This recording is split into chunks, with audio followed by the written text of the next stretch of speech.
Hello everyone, and welcome for another video of Love and Wargames. In this video, we are making a 2,500 points battle report of Dystopian Wars, and we will see the Commonwealth facing off the East India Trade Company. It's going to be a narrative battle, so there will be, we will try to make our own rule for landing ground forces onto the islands. We will see how that goes. We are going to first have a look at the scenario, explaining why these factions are fighting. It's a kind of like direct consequence of the previous battle that you have seen between the Scandinavians and the Italians. As always, if you like this type of content, give us a thumbs up, it really helps. As always, also, thank you for the Majestic for letting us play for free, unlike the French Wargame Cafe. Thank you. What else? Do also subscribe, and if you put a comment, you have a chance to win an entire Armada, either the Union, either the Covenant. We will make the poll when we reach 1,500 subscribers. Without further ado, before we start to have a look at the fleet, let's talk about the scenario. This scenario will be that following the victory of the Scandinavians on the siege on the underwater cave that is hiding something for sure, the other factions are coming to either help, either try to take their share of what is being hidden there. The East India Trade Company, the pirates, are coming to get their own share of this, trying to get whatever secret is hidden there. We start to understand that maybe there is some forbidden technologies and maybe some hidden secret base there. And the Commonwealth is coming here, the White Fleet being rebels from the Commonwealth, from the Russia, are of course coming to support the rebels of the Italians, because rebels help each other, it is well known. They are both fighting to take control of this secret laboratory that is here. It's on both of these islands. So this scenario will be whoever can drop the most ground tokens here. And we can also then make some, at the end of the turn, make some ground battles between the ground tokens. We just consider them as SRS to see who keeps control of the island at the end of the turn. The East India Trade Company will trigger its bonus, because we don't count victory points. They will trigger their bonus if they control the island at the end of the turn. So it will last the entire subsequent turn. That is going to be it for the scenario. Whoever will control this area, either the electric powered Indian or the diesel punk Commonwealth, we will see. But something to note is that whoever will win here, it will have an impact on a future ground-based battle report, where we will use, as you probably have seen by now, I hope it will be released by this time, we will use War Machine to represent the combats that will happen in this secret base between some, well, basically the equivalent of the Indians and the equivalent of the Russians in the game. And yeah, without further ado, let's have a look at the fleets. And first, let's start with the pirates. Okay, let's have a look at the Indian pirates. So first I'd like to point out that contrary to what has been said, these are not pirates. It's propaganda. We are honest privateers. Okay, legal honest privateers. Okay, yeah, of course. We are just doing our work. Yeah. So I'm, what am I Indians playing? and Canadians. What are you playing? So for some reasons I'm playing a mix of Indians and Canadians. All the auxiliaries being sent to die for the crown. Because we decided the battle would take place in the North Atlantic, right? No, you said me no, so we go in the Pacific. But it's okay, like, okay, but the Canadians, they go everywhere, like wherever they're needed. They're always ready to help. Yeah. Cool. Thank you, Canadians. So I'm bringing 5 Calibans. Okay. Which are all the V2 Calibans, okay. V2 Calibans, yeah, let's say so. I'm bringing this weird thing, which is an old Indian ship. An old Indian ship. So as you can see, it's a battle carrier for the crown. So I'm gonna use the Falkenstein rules for the crown with some adaptations to fit better with the crown. So it's a Falkenstein with Royal Engineers and with Lion-Hearted crew, basically. Yeah, without discipline. Because the Imperium was not strong enough. Yeah, sure. That's what we decided. No, but it's good. You got a point bump to represent these new good rules. I have 14 Tejals, which are supposed to drop troops. Yeah, drop paratroopers on the islands. So usually they're not so useful, but here they will finally do what they are supposed to do, which is to drop. They're not that bad, actually. Yeah, they're not that bad anymore. That's true. They used to be terrible, but right now they're good. Yeah. Good. For the same purpose, I have 3 Devakis, which are supposed to drop troops as well, the landing vessels. Landing vessel, very good. Wonderful. I have 3 Excaliburs, so Ooh. again, that's old Indian V2 ships, but Yep. I'm gonna play them as Excalibur. I have 3 Canadian, so there are 3 Halifax shield cruisers. Oh, So they boost beautiful energy effect. Yeah, they boost the Guardian generators of nearby ships. Speaking of Guardian generators, Yeah, but hey, I have the HMCS Tilorgalt. Tilorgalt. If someone knows what it means, let us know. Yeah, please. Probably my pronunciation is awful, but yeah. Let's say so. So it's a big Camelot that's displayed with Canadian fleets. Yeah, with escorts, of course. Yeah. Because free escorts make us happy. Close to it, I have the Palachi in German, so not the big adventure Grand in German, just the regular in German. Wonderful ship as well. And I also play this famous the poetry, because you were like, but Zongul plays a bad list. What's going on? Where is the trick? Here is the trick. Come on.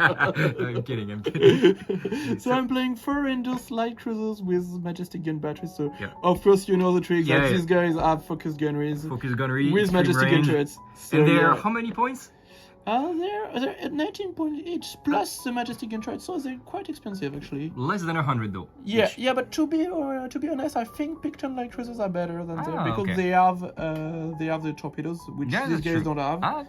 Really? Yeah, indeed, they don't have torpedoes. So yeah, That's and true, actually. Pictons bring in also Guardian generator points. True. So yeah, but they're nice and they're Yeah. also beautiful. thank you. And I'm also bringing 1 engine court, so again an old model. I've never with played a this big model. cannon. With a Oh my big, God. very big cannon. Okay, so an NG court with a special munition. With I don't remember what it's called, but the Amphion. Amphion D'Amphion. engine. Right. So it's submerged and torpedo attacks, which will be good for the what he's facing. And let's go right now actually for the Russians. We'll go here. What is he facing? He's making a cowboy duel against a Rizak, a lonely Rizak for my Commonwealth. It's not the heart of my fleet at all, but he's going to try to trade torpedoes with the Aegean court. I'm not sure he will win, but at least he will fight bravely for the motherland. Now we start to have a little bit more funky stuff. I should start by reserve since it's there. I have a marina in reserve to go hunt something. We know like it's cheap and good. Here we have a Moskva that I'm trying to make work. He has 3 railguns, 2 what is the name? Seismic mortars, and he's escorted by the 2 Krikuns. We play with a 3.06 of the Commonwealth, so Krikun gained attached, like they can be attached to the Moskva, and they also have corvette duty, so that is interesting, nice. That's it for the Moskva. He has a sonic generator. We'll try to make it work. A Khatanga here, because I was supposed to bring a Tunguska, I forgot mine, and so I bring this little guy with a shield and 2 railguns. So it's a Ratanga. It has also a blast with its cryo generator, but not sustained because it doesn't have cryo capacitors.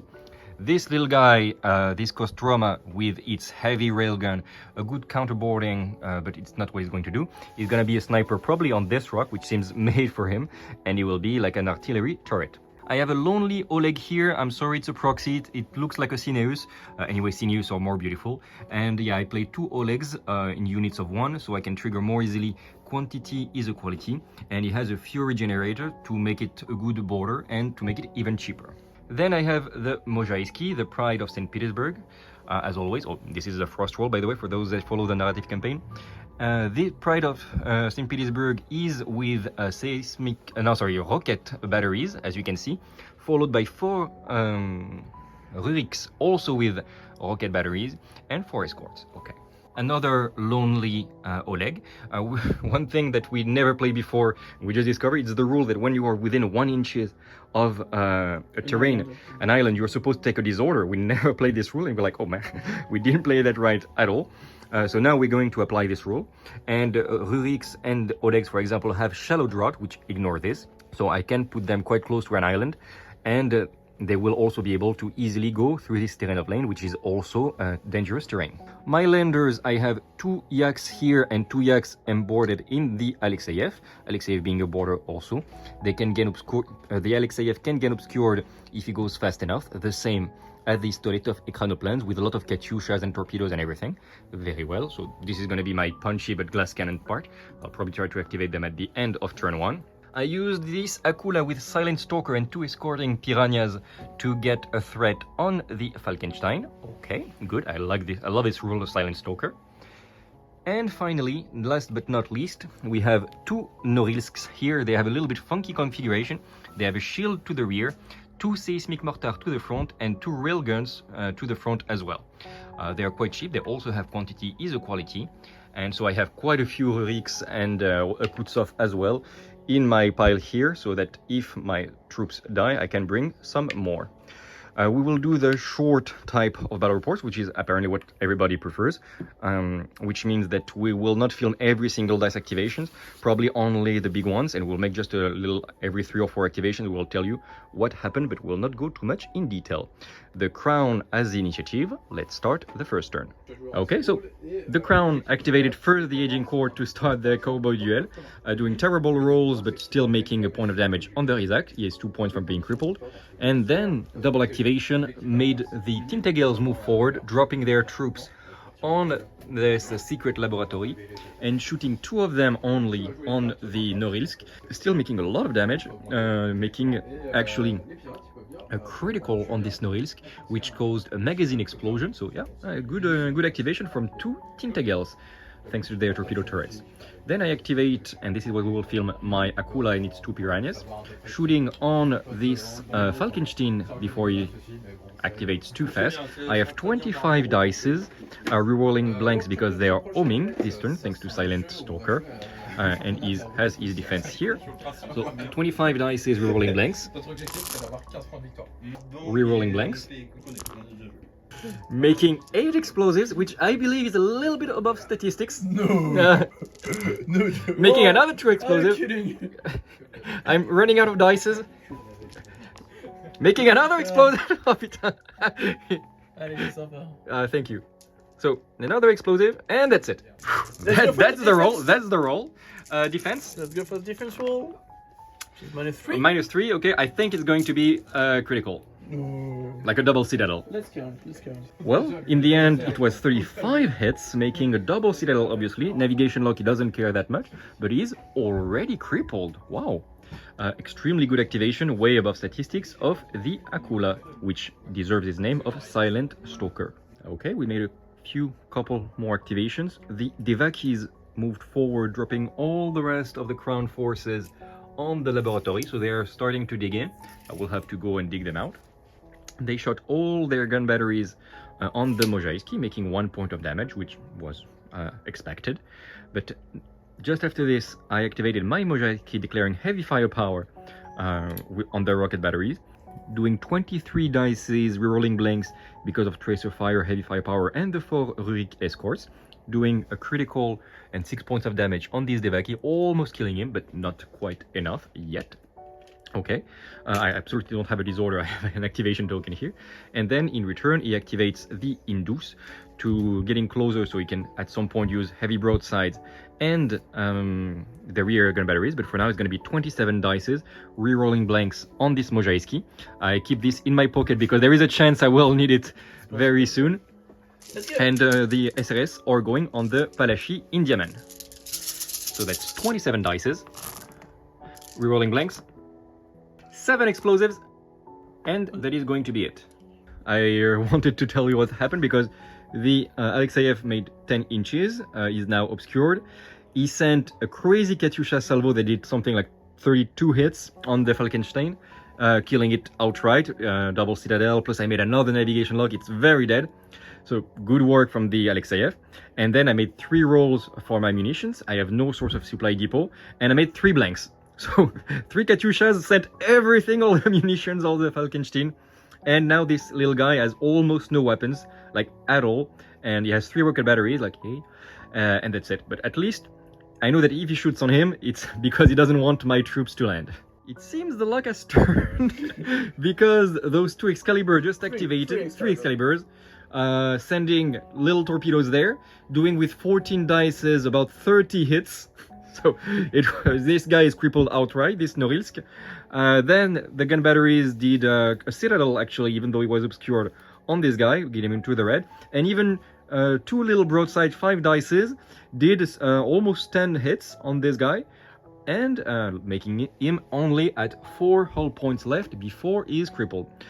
So yeah, good work, Excaliburs. That is a powerful activation, still a very good unit of the Crown. Okay, few small activations for now.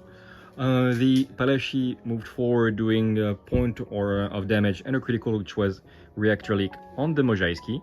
There's been a few fighting here and there. The Stoletovs moved forward, destroying a Caliber, doing 1 point of damage with the torpedoes on the Excalibur and bouncing off completely with the 4 Katyusha salvos on the Grand Indiaman, doing 7 hits in total because he used 10 points of Guardian. Didn't roll very good, he had a good defense. And yeah, and this Stoletov ran out of munition. So last activation for the Crown is moving forward. One thing we forgot, I made it here. First activation here should have been the robot, the Marina. I put the token here. Also moved Oleg here, which is a little bit blocked.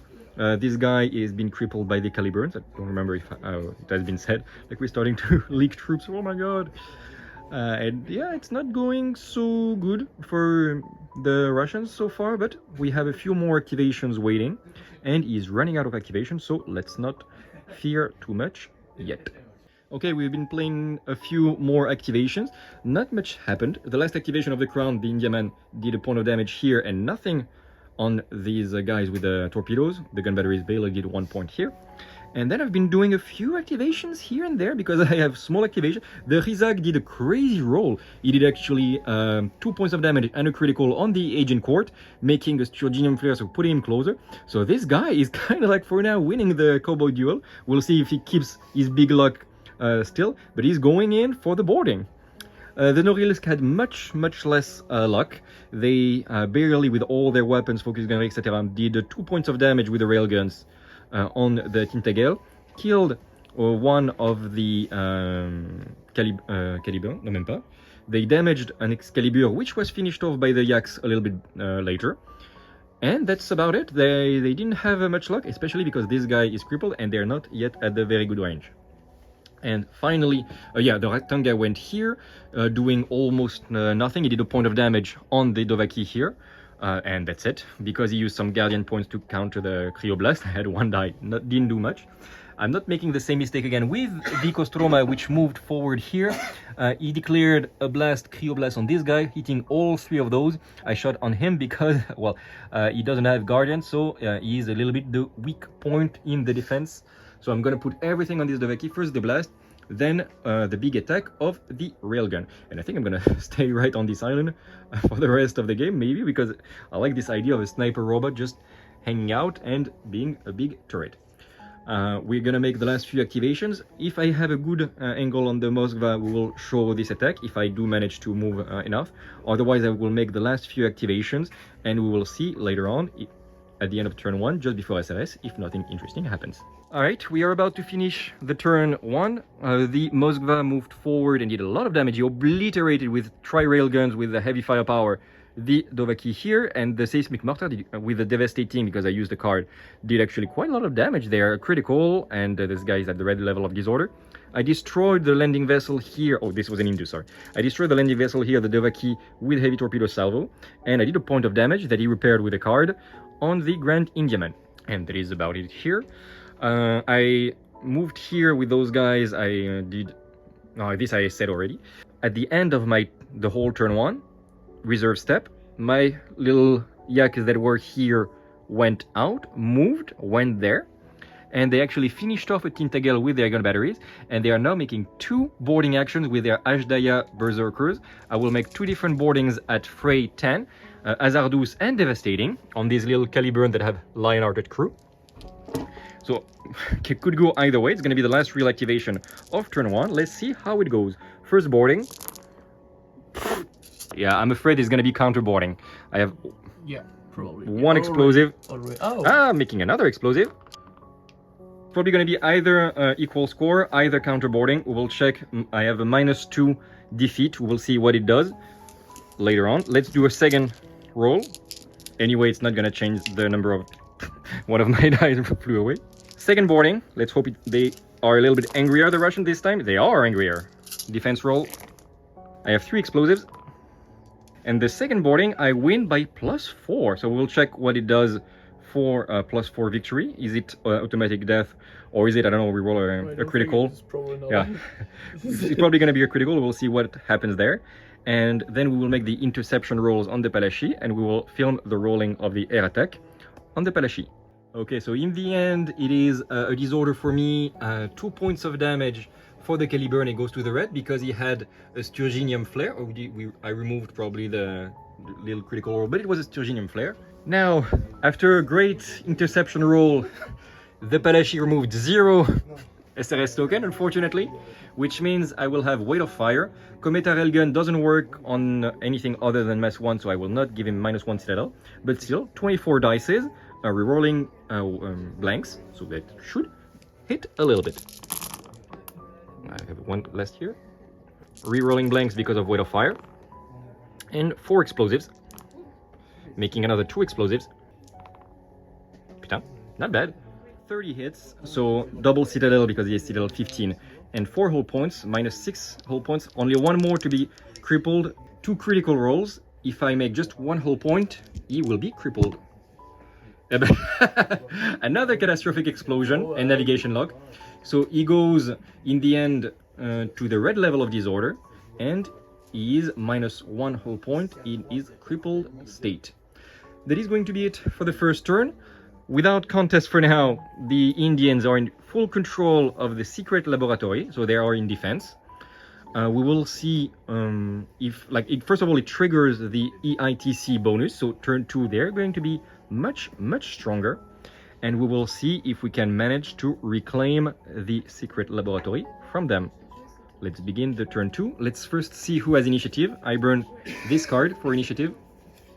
I have 60. He has a 60. Well, okay, I have 34. Yeah, I didn't have a great hand this turn. Let's see if it gets better the second. Initiative for the crown once again. Beginning of the second turn, the crown has the initiative, and he's going all in, trying to win on the scenario, actually. Trying to destroy my landers before I can put my Russian troops in assault of the secret laboratory that he is controlling for now. He put his Tintagel, like, close air support, covering the ground troops. How cool is that? Come on. He's going to shoot the front torpedoes, aerial torpedoes, on this little yak, declaring then the swift torpedoes on this guy, left broadside on this guy, this little Norilsk, almost dead, right broadside on the Oleg, and rear torpedoes, because they do have rear torpedoes, on one of those 2 yaks, probably the one that is already damaged, in the disorder. We're not going to film every single shot, but we're going to make the big important ones on the yaks. First, aerial torpedo salvos, 11 dices. 11 dices, let's go. Ooh. Not too bad. Not bad, not bad. 3 explosives. My defense, SDV of 2 + 1 for the friend, 3. -1, so it goes to 8. It is going to be 1 point of damage. Okay, my yak now has 3 hull points left because, yes, Citadel 13 and 4 hull points. Now the swift torpedo turrets on the same guy. Ooh, that might hurt even more. Making -2. So it's 8 -3 Citadel because of piercing. Yes. Not enough to bridge the Citadel. Unfortunately for him, it's going to be another point of damage on the yak, but this guy is still alive. He has 2 hull points left. Rear torpedo salvo on this guy, 11 dices. Oh, much better, I see. Is there some hidden? No. Ooh. I'm not, yeah, not enough. Still, -2 again. Another hull point on this guy. Okay, we'll make the broadsides left and right, and a couple activations. Oh no, actually not a few. Meeting right after. Maybe he has a double activation. Again. We can see we're not equals in how we have the draw of the leg.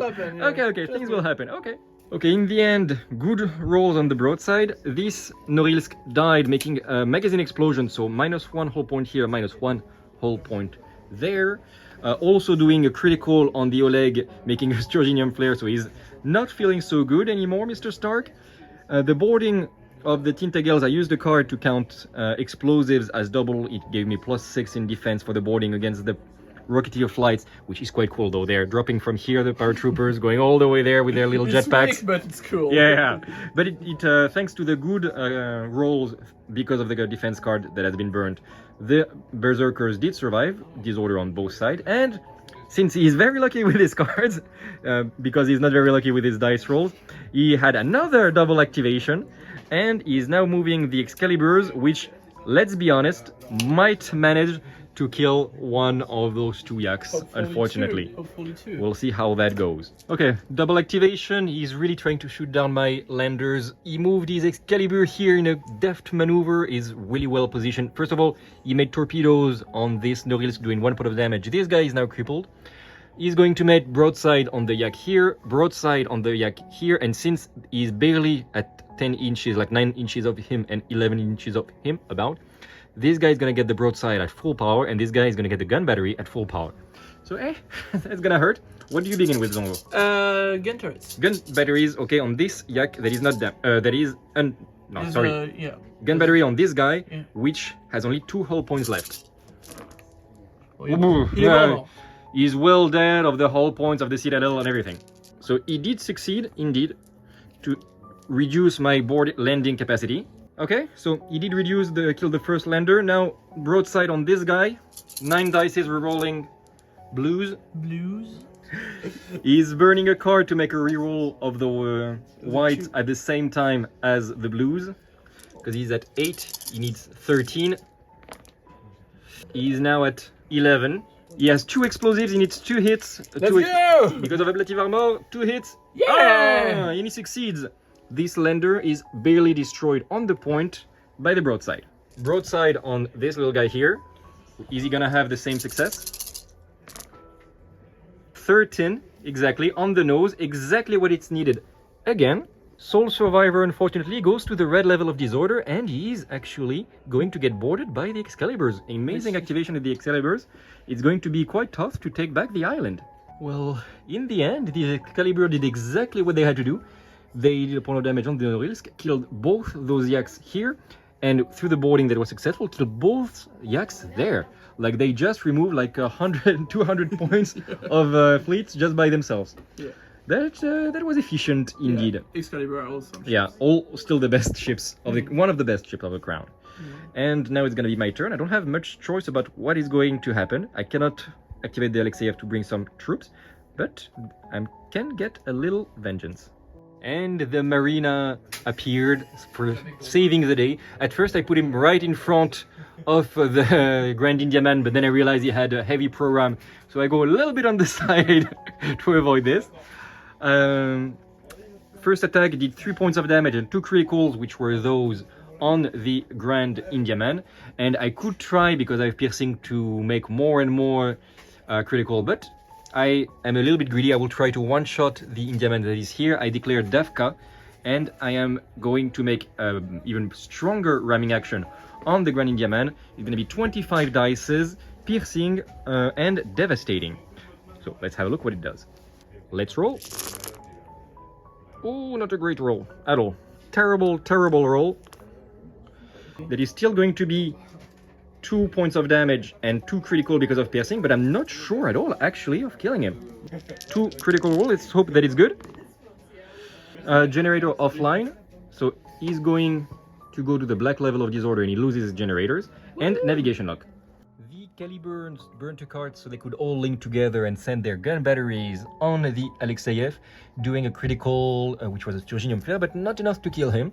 It actually made him even more in cover, so I choose not to activate him because we checked, nothing could shoot on him again during his activation. So I'm gonna keep him hidden for now. I activated instead the Mojaiski. I sent the SRS token on the edging court all the way there, just for the fun to help my little brave Cossack, and they shot everything without heavy firepower because come on. And I shot all the Mojaiski plus the 4 Rurik on the Dovaki, doing Dovakin, no, it's not the real name, but you understand, this little guy, doing 9 hits in total, so it was 1 point of damage. Next activation, the named Camelot shoots everything, including torpedoes, on this robot. This is the first, like, no dice has been removed, no dice have been rerolled. This is a pure roll. As you can see, it was a lucky one. And now we're gonna roll the explosives. I think the Kostroma is not gonna enjoy the joke. Okay, so in the end, this crippled Kostroma, which has 1 whole point left, moved forward, tried to shoot his all his railgun on this guy, not even doing 7 hits. So yeah, he's not doing much anymore. It's not going so well for the Russians now, and the Palashi is making an last heroic charge. Okay, so in the end, the Palashi did much more than the Kostroma, did a point of damage on this little guy, finished off the Kostroma in a glorious boarding with a crazy roll, and in the end did repair, like he did his repair roll. He cannot use advanced repair facility to add extra dices, but it's technically not written in the rule that it prevents him from repairing other models. It said that you cannot use it on yourself to gain some health back while you're crippled, but written as it's written, it's quite clear, I'm not sure if it's the intent or not, that even though crippled, he can give hull point back to the Camelot, and that is what he did. He repaired this Indiaman. Let's hope the rule gets clarification if it's not the intent, and if it was the intent, well, we played it right. But it's quite weird. You cannot do anything while being crippled except repairing all the guys. But it's really clear as it's written that it can do it, so well, whatever. So good last activation of the Palashi because it's quite clear he will not survive the turn. The Kostroma activated, doing, like, obliterating the Palashi with its Semyonov assault board, doing a blast here that made 2 criticals, like 12 hits, so, and the same exact critical roll, okay. And he did a point of damage with all his railguns and broadside, 2 points of damage actually on the Dovaki. Now they activate, sorry, it's not the Dovaki, it's an Indus. They now activate, and they are going to shoot everything, rear gun and broadside on him, broadside on the Kostroma, and all the Majestic are going on the Moskva. Marina, that is already crippled, is getting a broadside. Quite a strong broadside, rerolling blues. And the blanks, because I'm AATC. Ah yeah, the blanks also, he controls the island, so he triggers his superpower. So it's basically a full reroll. Yeah, I'm afraid he's dead. Okay, we will finish all the shootings around, and we'll just film for the Moskva. Alright, just pausing before they even shoot at the Moskva. They did 37 hits with their heavy broadside on the Marina, he's obviously dead. And they did, again, the same, about 38 hits on the Hatanga, even though he has a shield and ablative armor. So he's killed outright, like he had 8 hull points, and all of it is destroyed. It's 6 hits, 6 hull points, plus catastrophic explosion. He is one shot outright from the 3 Indus and their heavy gun batteries. Whew, that's, yeah, heavy broadside. So yeah, 38 hits on the left, 38 hits on the right. That is difficult to survive. The Indus did manage to make a critical and 2 hull points on the Moskva, giving him a citadel breach. So that is annoying. That is annoying. Let's be honest. Then I activate my little Stolitov, which, to be fair, they're scheming so they can never get a critical, like a collision ever. But here there is a little, very massive pillar. So let's pretend they drifted like this for a second. Okay. Or they even went above and then down. Like that. Okay. Their rules say they can never have collision. So yeah, sure. Well, it's written. And they're going to shoot everything on the little Halifax on the rear. And they're actually going to try to board one of the almost crippled Dovakin. I'm gonna call them Dovakin from now on. Devaki, okay? That is right there. The Stolitov Ekranoplan activated from all the way there, doing 17 inches of movement, crippling this guy, almost killing him. As you can see, he has a lot of disorder, but not managing actually. No Katyusha went out of munition, and then they boarded one of the Devaki, actually crippling him, and now they cannot do much because they had the black level of disorder and red and cripple, etc. He's still going to do the heavy broadside on the Stolitovs that just attacked them, and heavy gun batteries on the Mojaiski in the back. Okay, well, they didn't do much, doing in total 2 hull points of damage on the Stolitov in the front. They did everything, like all the heavy broadside and heavy gun battery. Then they tried to make 2 separate boardings on the Stolitovs, both times getting counter boarding. So one of them is almost dead, and the one in the front is now crippled. Let's though count that these guys are so fast that they cannot be shot at without being obscured, but you can try to make a boarding. Without any penalty. Without any penalty. Alright. Let's continue to see what is going to be the Russian answer. I think I'm going to finish off this cowboy duel in the back. Okay, so the Halifax, without much surprise, link everything, like they've sent all their rockets on this guy. And since they can become gunnery weapons, because they are Canadians, They counted devastating because he made 8 explosives. Obviously, the Mojaiski is destroyed, and well, that's about it. He wanted to try to make a skimmer boarding on the Ekranoplans, and we just remember that he cannot make a boarding since they're skimmers.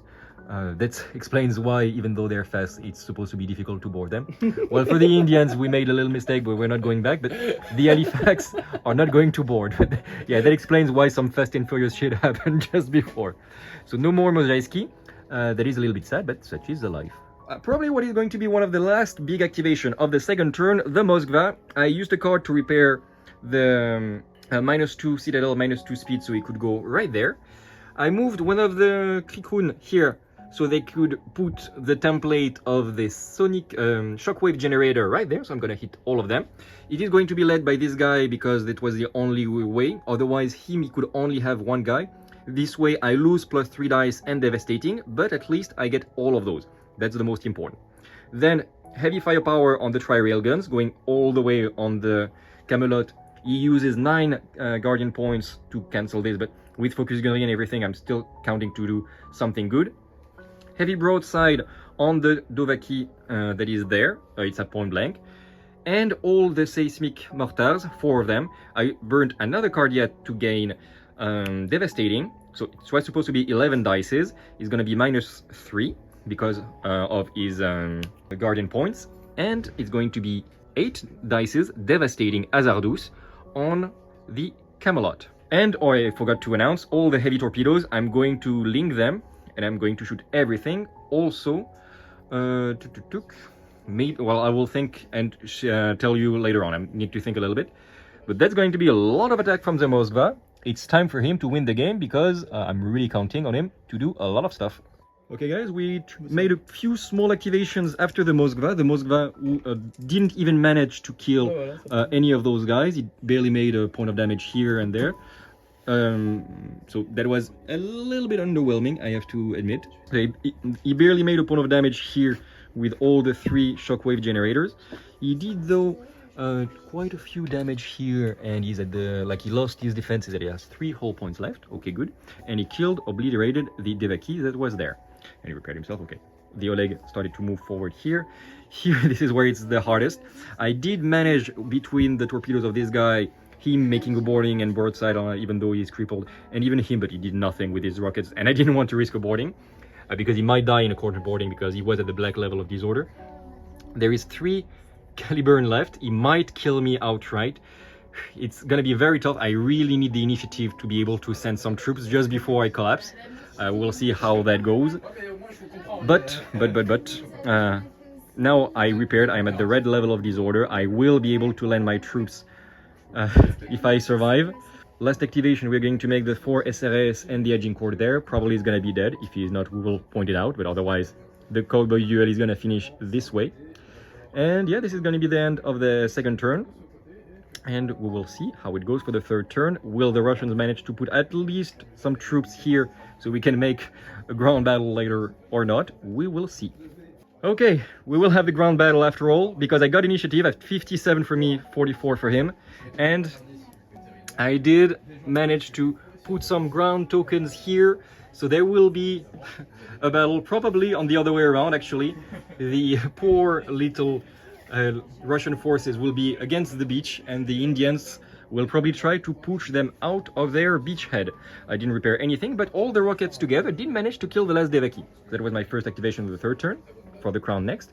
And we barely managed to make a point of damage, and another yet critical on the edging court, which is still alive and might finish off the Chizak for honor. We will see.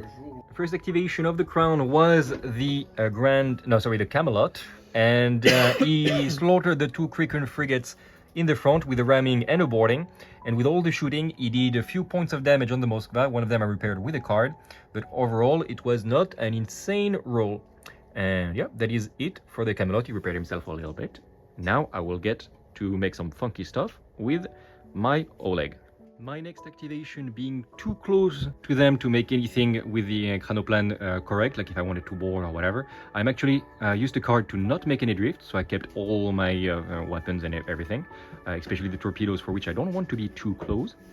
And yeah, I'm going to make separate attacks of rockets, of torpedoes, and of Katyushas on the Halifax. Okay, the Indus activated next, and these units do pack a terrible punch.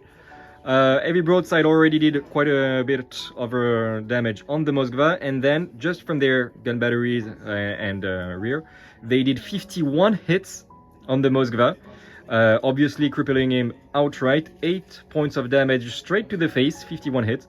The Indus are probably one of the strongest units now of the Crown. We knew it. They are, like, it's no surprise. And yeah, probably the Russians barely managed to make some troops landed, but they also are going to lose the sea battle. Let's finish the third turn and see how it goes, but yeah, it sounds very bad for them. Well, next activation, the Halifax activated, and they shot everything they had, all the rockets on the Moskva right there, doing a critical and killing him outright. Like, he did not even get to activate, unfortunately. Anyway, it was blocked by the Oleg, and the Oleg, like, could not do much anyway, because the Moskva, by the way, got a stratagem flare and moved forward, and he was blocked, so he will not even be able to board this poor Oleg. They also sent torpedoes, killing the Rizak, but I don't care because he won the cowboy duel against the aging court. That's all that matters. That's all that will be in the Russian report. So yeah, I start to have almost nothing. We are heading slowly to a EITC victory, and yeah, let's do the last activation. Let's finish the third turn. Okay, quick heads up. I made a ramming on this guy, not dying because I had a big chance of dying, doing no damage. I moved forward, did a broadside, killed one of the Indus, and now trying a boarding with a +2 fray from a card. I have a Fury, that's what I'm supposed to do. I am making the attack. Ouh. Tu l'en veux. Ouais. Ah, j'ai -2, j'ai une... Ah oui, Citadel of Flying, -2 dices. I think he's pretty dead. I'm rerolling the blanks. Ah, you don't know. He's dead. He's very dead. Ah, yeah, he's not dead. Yeah, I thought he was crippled, but no. It is going to be 2 catastrophic explosions, and it's already brutal, and 1 critical. One critical. Donc vas-y. And I hope for an explosion, for glory. An explosion! Yay! So he kills himself in the boarding. I don't care. So yeah, everybody takes damage. He stayed the whole time for this glorious action. Everybody takes damage, and I roll 3 dices for the first time. Quantity is a quality. Looking for explosives, none of them. All right, it's going to be the end. Way like a victory of the Crown. We will go to the debriefing just later. In the end, there is something like 10 or tokens of ground troops on the island with some air support, while I have a crashed Alexeyev and 4 ground tokens. So there is a Russian beachhead, but they are going to be really, really hard pressed to hold their lines on this volcano. Probably it's going to be... We have the high ground. Yeah, they have... I have the high ground. They so do have the high ground. You underestimate our power. So they are next to this crashed Praetorian, and they will try to hold their ground, the Russians. So probably the ground battle that is going to happen is going to be on the volcanic area, because the Russians are going to try to hold their ground until they can be relieved with the reinforcements. There is going to be a revenge when some Hodinkas and the new aerial Russians will come, and they will try to bring some reinforcements to the beleaguered ground troops. But first we will see if the ground troops, if there is any survivor at all, because there's probably going to be a push from the Crown. So that is going to be it. The Aquila, the Jaws of Winter, is still alive, so he goes under the sea again, damaged but not crippled, and goes in deep dive and he runs away. The Alexeyev is destroyed, unfortunately. The Frost Wall, our Moskva, is destroyed. That is it. We had only 1 Moskva, and I will probably not play it for a while. I'm fine because the Moskva is terrible. And the Pride of New St. Petersburg is destroyed as well. A little bit sad, but it's okay. On the other side of the Crown, only the Palashi has been destroyed as flagship, and the custom Falkenstein slash... Okay. Eh ben, he's dead. That's it. He didn't even... Yeah. He didn't even have to get to do anything, but he was there. He was there. And he attracted a lot of firepower that could have been on the Indus otherwise. So he did his job. Okay, that is it for the battle. Let's go right now for the debriefing. Alright, that's it for today. We hope you enjoyed this battle. Large victory of the Crown. They win the attrition game, and they won at the control of the objective. So well done, Zongo. Yeah, thank Very you. big victory. Thank you. Thank you. We were playing chill lists, both of us, but he managed it better than I did. So well done. For the narrative campaign, we said the consequences. So remember that there are some beleaguered Russians because there will be a ground battle soon using the models of War Machine. Probably we'll record it in a couple months by the time, because we need to get them painted. The battle report of the ground battle will probably be at the summer of 2024. And it takes it takes some time to get everything painted. We have to paint everything or to get things painted. We have to learn the rules. We have to learn the rules. You probably have to find terrains. Because it's new scale. We do have terrain. But we record this end of April 2024. You're probably gonna see this end of May, beginning of June. So you don't have that much longer to wait for the battle report. Anyway, what did you think of the Indians and of the Canadians, both factions you played for the first time? Yeah, I think there was some nice dynamics between the two sub-factions of the Crown, because the Indians they pack a lot of punch, but they're somewhat not that much durable. Yeah, because they don't have the Guardian access to. Yeah, that's a big thing. And the Canadian on the other end, they have those big Guardian boosts. Yeah, they bring in a lot of Guardian points. Yeah, not many synergies between the Indians and the Canadians. Yeah, but overall on the fleet, you have access to durable units and to some units that just are there to shoot. Yeah. So interesting. Yeah, clearly key unit for you was the Indus. Well, we've seen this. Well, we had a debate actually. Yeah, about is it strong or not for less than 100 points? Yeah. Your point is that they don't have guardians, which is weird for the Crown, and no torpedoes. Yes. Yeah. So as compared to Pictions, which maybe are the most obvious competitors within the list, I wasn't certain they were better, but no, if you look at the game, they actually they wreck your. Yeah, they did the whole job, like the Indies by themselves. They did only attacks with every broadside with like 30 plus hits, sometimes more than 50, and it's 4 ships, so it's hard. They have good defense against boarding, against torpedoes, because they cover each other. They also, you cannot put everything on one and atomize it because, well, there is 3 more next that will handle it.